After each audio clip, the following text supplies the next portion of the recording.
মাছ।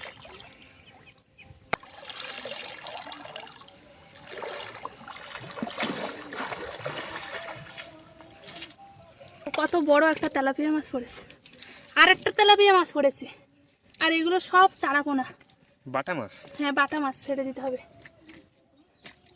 Tilapia মাছ দুটো বেশ বড় বড়।